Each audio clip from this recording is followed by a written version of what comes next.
Так що поехали, полуфинал. 1-2 против Forever Globus. I think Forever Globus is a chat member who who was going by A2 Forever in Russian community, so like familiar name if I read it correctly in Discord, but another username change maybe dedicated to Pifich's globe on the background that he celebrated with recently. Okay, so Warriors versus P-Strike. My bet is P-Strike wins, then Frost beats Warriors, and then it's Warriors versus Warriors. But that's not exactly with me spending any time on thinking how this particular matchup goes. It's Shiro versus Warriors. It's Shiro versus Warriors. I mean, granted, this isn't a Guerrilla Tactics Shiro, so there is going to need to be a bit more effort put into setting up the Shiro. But we do see that Circle of Life in hand to take the Shiro up to 5 power.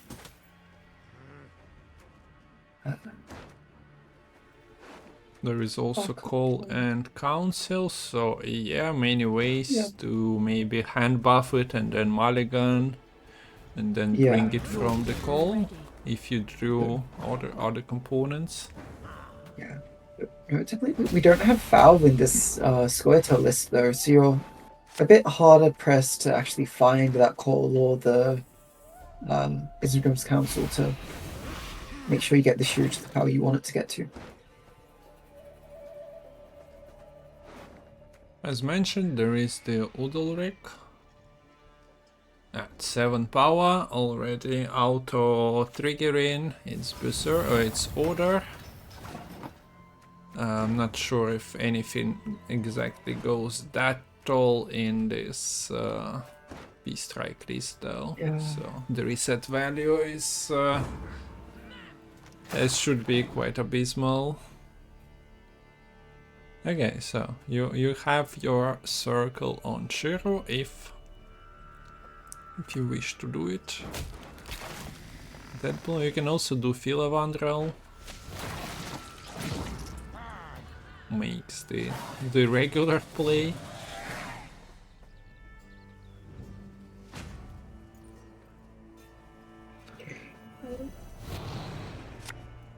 So the age-old question, you win round 1, do you push into round 2? Well, at the very least, I'd expect we see Mahakam Pass getting set up at minimum. But I can very well just see Squirtle going for a long round 3 if they have access to that Ethne. We do see the Field of Vandal Mulligan, so probably want to tutor that with either the Council or the Call of the Forest. You can find Ethne with the other tutor and then just get quite a good long round, I would think. The thing is, you do want to make sure you have an answer for this tier. Actually, it's a pretty good roll here to get a bit of armor carryover going. Yeah. Okay, so location gets traded for location, where, as you mentioned, yeah, maybe we'll see the pass, so you definitely want the second agitator down. By definitely, I mean maybe. No, decides to actually take it into the next round, interesting. Yeah. Like, it doesn't hurt, it's a proactive start of the round. If you are struggling and finding double skirmisher, it also synergizes with skirmishers, since you are not the Mahakam Forge player. Very nice pickups. You mentioned the Fauth, and yeah, both tutors were found there. We have Tyr and Fuku coming to 1-2's hand. Yeah, I mean, in terms of proactive plays, you can always just play the Ethne proactively here for Squirtle. And then just volley off some natures as need be against whatever warriors get played. You can also just, discard. I don't know if that's really the best play in this sort of situation, but it's always a line to consider. Brick alert? No. Okay, good. I don't know, why wasn't the Dwarven Agitator played? I'm not sure. Get extra armor. This is the matchup where a little bit of extra armor can be quite nice. Yeah. Especially with like only 2 warlords going through so far.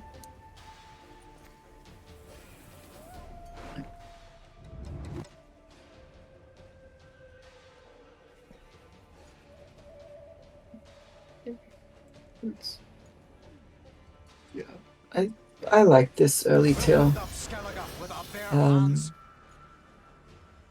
It's proactive and you're a bit struggling for other proactive plays here perhaps, but the other thing is that if Forever Globus wants to use their leader to help answer this tier, it's not easy to do so here. Like, you're gonna have to maybe play Rebuke and then full leader. You lose quite a bit of value. It makes the Shiru hard to set up. And because we saw a backup plan in the round 1, it's not like you can go similar double backup plan. Try to high roll a kill onto this tier, getting 5 damage from your 2 elves. So, what's the move? Yeah, just play Heat Wave, I don't know. Where is the Heat Wave? Come on now. I don't know. It's... yeah. I really have some questions on the decks in this tournament. I don't know why any of them are not playing Heatwave. Like, Heatwave was just such a good card. Yeah. Surely these players know that. I mean, at least one player was disqualified for bringing non-devotion lineup, so... People are listening very closely to you now. So Tyr is leaving, but what are you doing? Just, like, where are your reses? Leader charge into War of Clans, I suppose, is the move. You could Fukusha, but you probably want the rain value. But yeah, I think you're calling it with the War of Clans. Okay, so just empty board. War of Clans works. You're wasting damage, but you do preserve leader charge. Also picks up the invader. So yeah, that was the second invader, makes sense. So speaking about that symbiosis value from Aitne, Aitne is being kept in hand for now. Yeah. Look, it'll still be good. We're gonna have a couple of natures coming out of the Sinless. Philavandrel's going to be tutored from one of these golds, so you're going to get a second nature off of him. But yeah, it does feel bad losing so much value already. This is the 3rd turn in a row, or 4th turn? 4th turn now, where 1-2 is forced to basically play onto an empty board. Yeah, I know there's the Ethne, but you can't target her. I guess you feel a bit less bad playing out the Fukusha Rain because it does have a target now, finally. And there's a decent chance that some Treants will spawn in this back row as well, so you won't lose too much rain value either. So what is Shiru looking like? 6s is usually what you go for. This version is not running Harald, so there are less 6s. Yeah, I could snatch up the Udoruk together with this Raider, but we see the Skirmisher hitting the Raider down though, so that seems to be making your Shiru value a bit harder to attain. So this is 7, 12... Wait. No. You can't get the Shiru big enough to deal with these huge 12 invaders, and can double you? bountiful harvest, does it? To war! You can. Will you? Is another question. I think you do then. Yeah, actually, yeah, with the Mahakam Pass, that would be the play. Is there any soul form of ruining it. Scoia'tail! Earthrolled, I suppose, offsets one of them. But you Yeah. need a taller unit. At the moment, yeah, the Satan is immune and everything is small, so the armor will take care of that. Yeah, I don't think we're gonna see a big enough unit to trigger that then either. Okay, question. Do you believe in Zoltan? Ruining everything with one little thing. One small I Zoltan believe in that. against a one big Tushar invader. Yeah. Why should I? So yeah, Forever Globus I think wants to keep as many units alive Okay. as possible right now to minimize those odds. No, So we're then not do take seeing this the Roman. Shiro. Okay, we're not going for the 16 because the archer was picked up. Lucky. I guess you can do 14s Yeah. out of those 16s, but it's less optimal. Could also play a Philavandrel back row and high roller harvest as well. I mean, okay, yeah, let's go.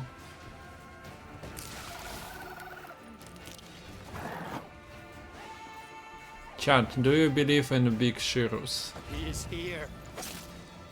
Wait.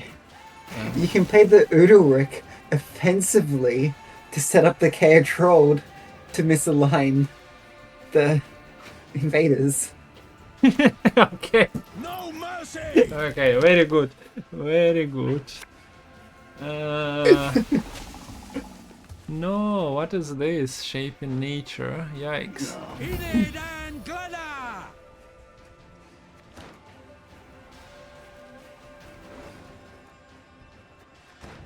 He's not over swarming, right? No. He's getting closer to it. Actually, Like Zoltan's yeah, no, full this does value look and like leader nervous. full value ain't happening.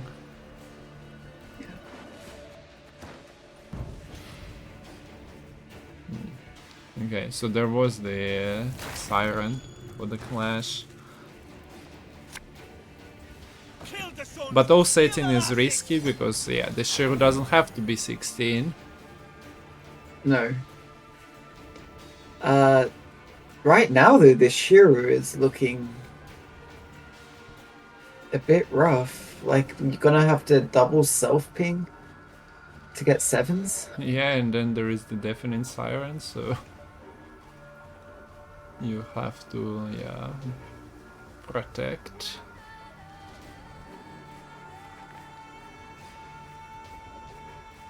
I kinda have to, should be Forever's game, but there is a leader role there. Okay, yeah, so a question to you.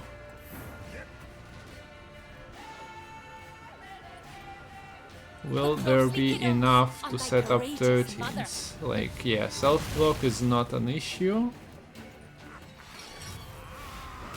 as you have ones to ping off with your leader. Yeah. Actually, like, yeah, the raider self-ping might have been doing some damage as well.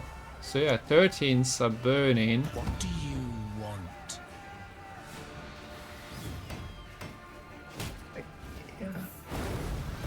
And it's by 2 points, but yeah, always feels like Shiro can find a line and multiple ones at that. So well played by Forever. Okay, we get the game that I was expecting to be the last one. Already here. 1-2 break in the pattern. It's supposed to be warrior loss, and then warriors just clashing. What is this? I don't know. This is warriors I've just clashing. brought the ending forwards and turned this into a 2-0-1-2. 2-0-1-2. Wasn't it 0-2-1-2 losing? If if it works out, but yeah, I don't know. Chat, what's the best 1-2 I knows it well. and the game score pun you can come up with, or wordplay? So, the Warriors play... we've tried to... Sorry? I was just gonna say, we've tried to come up with our own puns, but chat, now it's time for you to make one too. Only one will walk away from this. Yeah, okay, so we have warlords just swarming the board. Imagine the entire board was filled with them. It's a shame that this is not a Nilfgaardian card. And then in Nilfgaard Mirror you have warlords and then copies of warlords buffing the removal. And then just empty board on round 3.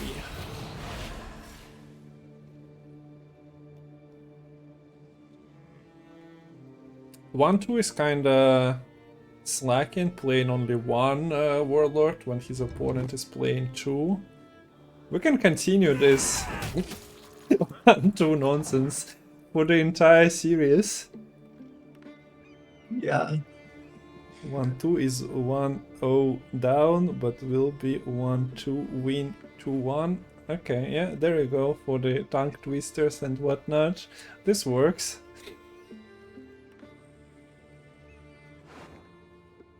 Yeah.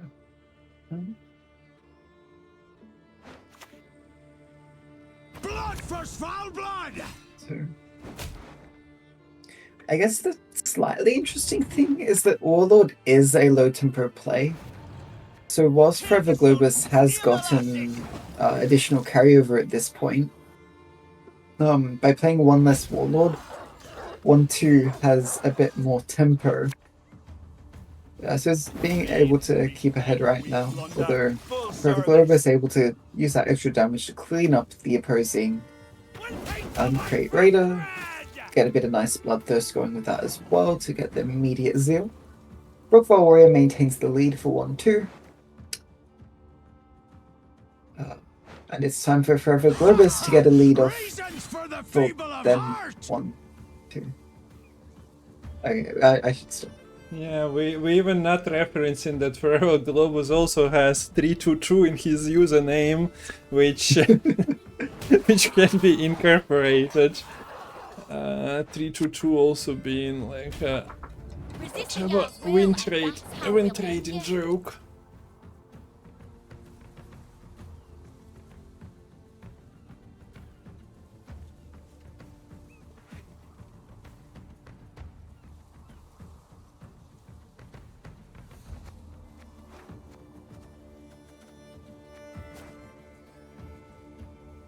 So yeah, Globus seen that 1-2 played Wabjorn and he wanted to play 1-1 Wabjorn 2.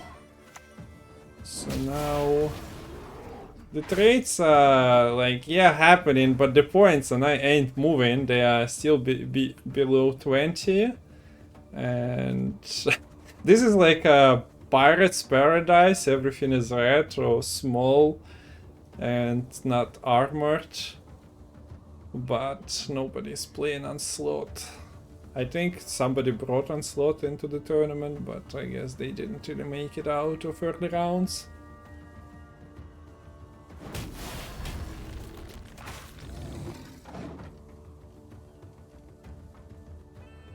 Yeah. I mean, we have seen a bit of bloodthirst value on like the abordages.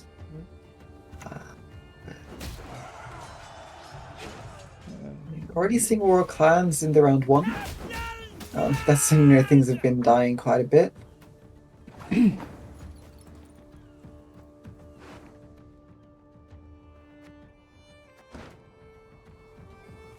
So in a mirror, do you feel better with the card roll there? Or does it matter at all? Yes, you can protect your tier, but you're not protecting against the champion's charge. Yeah, but the thing is, to use Champ's charge, you have to play your leader first, which would open you up to an opposing Champ's charge. But yeah, I'm not sure. There's some interesting back and forths here that will make the round 3 a bit more interesting than if it was a complete mirror with basically the same golds.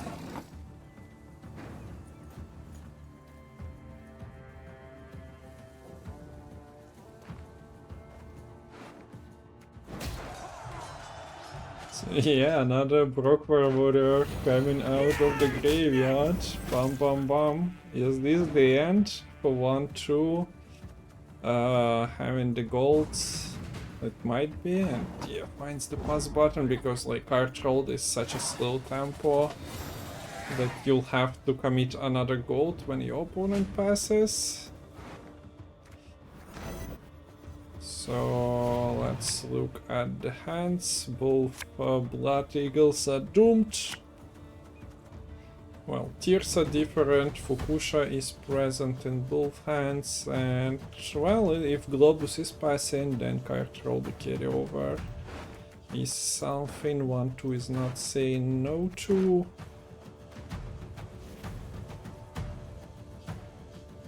Champion's Charge present on both sides as well. For the leftover raids, War of Clans in the amount of 1, and then it's just gutting slashes, so...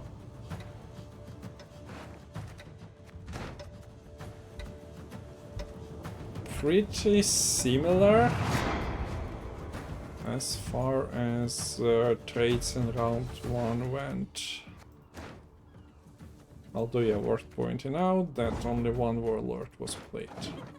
And yeah, the pass happens, card roll established. 1-2 is kinda winning on this, but...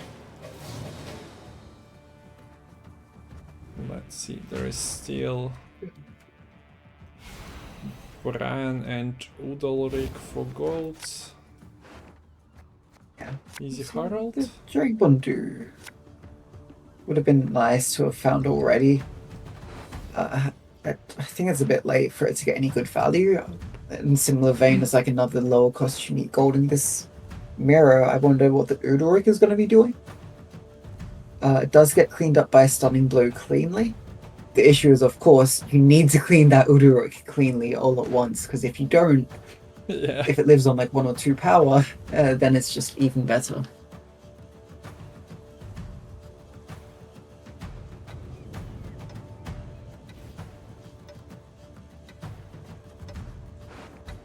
Okay, so both players have Bran on the Blood Eagle, unless you want some specific bronze. 1-2 is opening in this round 3. Opens with tier immediately. Challenge accepted. Discarding the Gutting Slash. The Gutting Slash is doing only 8 damage for Globus.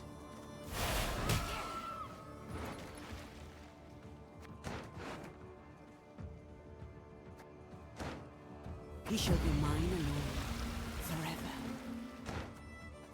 I'll gut you like fishes. But with rain, yep, nice planning. This is just cleaning, and you don't have to worry anymore about the tier. Yeah. No, not it. Women, Yeah, you'd want to use the children, KH roll to elders, kill this tier, I would expect, but none. you do need to have a unit tall enough to take it out, which this Raider can do the trick, combining with its 2 damage. But Raider could get knocked out by the stunning blow. This does maybe open the gates a little bit for this Udalrik. However, the Gutting Slash with the 2 Bloodthirst, set up perhaps from this last leader charge, would be able to take out that Udalrik in one fell swoop. Okay. Probably necessary to showcase card a bit closer, not really must include card even after the buffs and changes. So 6 provision, 7 power, and sets enemy unit power matched to Udalric's power. So theoretically you'd want to set it up to 1, but yeah, good luck with that.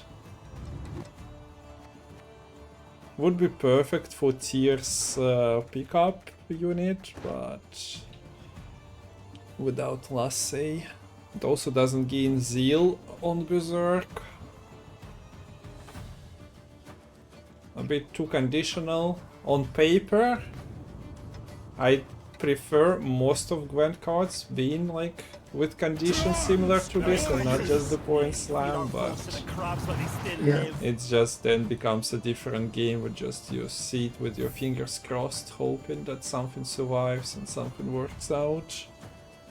Instant value is yeah, more satisfying quite often to pull off. Yeah. It's a tough balance to strike.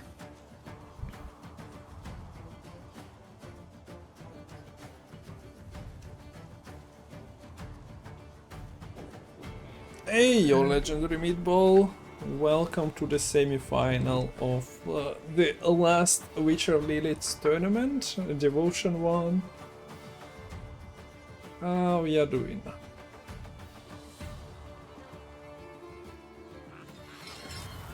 We still haven't seen Tyr coming out from Forever Globus.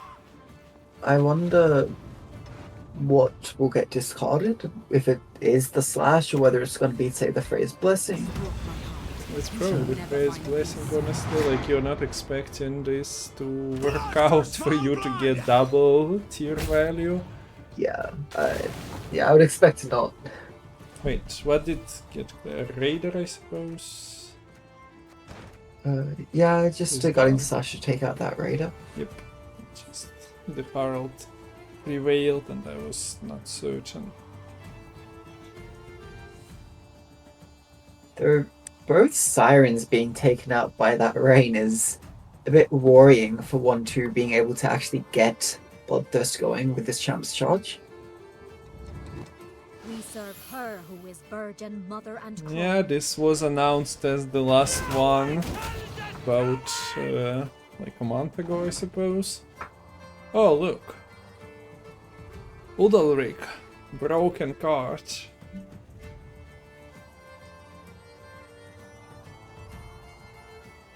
So Andy, you need to start running your own series.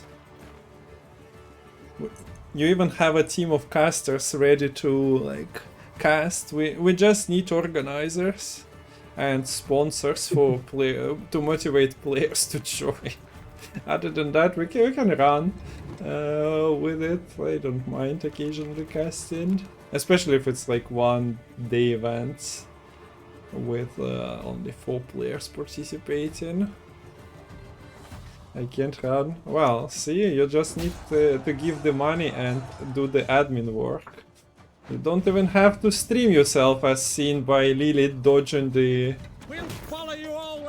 casting of her last tournament. Hey, so Udalric is being just sacrificed, could have been used on Harald before the damage, right? Maybe. Although there is a rain, so not much value is being lost. It's a pretty good King Bran. This is looking good for 1-2, perhaps. Because this tier is good, but itself it's quote unquote only a 9-point play. If we assume sort of the well, no, it's pulling a great sword though. This great sword for Forever Globus is gonna probably outscale this Raiders a little bit. I mean, it's what, Yeah, I'll take the 20 plus what? Yeah. Yeah, 20 versus 16. Although, Champion's Charge. Blood washes away all shame! Yep. No last say means that you're probably not seeing the tier target anyway. We'll build up Skellige with our bare Now, hands. was there Must be a even... champ's charge difference. There is the War of Clans danger, so you kinda still wanted to answer this, and you do have the card roll, so no big deal for you. Yeah. And I don't think your Archaea Troll was doing that much here anyways. In doing so here, you play around this Champ's Charge a little bit. So, yeah. It's fine. And, yeah, I mean, at the start of this turn, Forever Globus only had like 4 points on board, but we see it swinging quite easily, and So I this don't is- think this Bloody Eagle is going to be enough to outpace a 20-point Greatsword. It's kinda closer than you'd expect it to be, but yeah, sure. Like 4 for 1-2. And this is a 2-0 for Forever Globus 3-2. Yeah. We were hyping up the 1-2, 1-2, but 1-2 is beaten, and not even with the score that puts 1 on the board.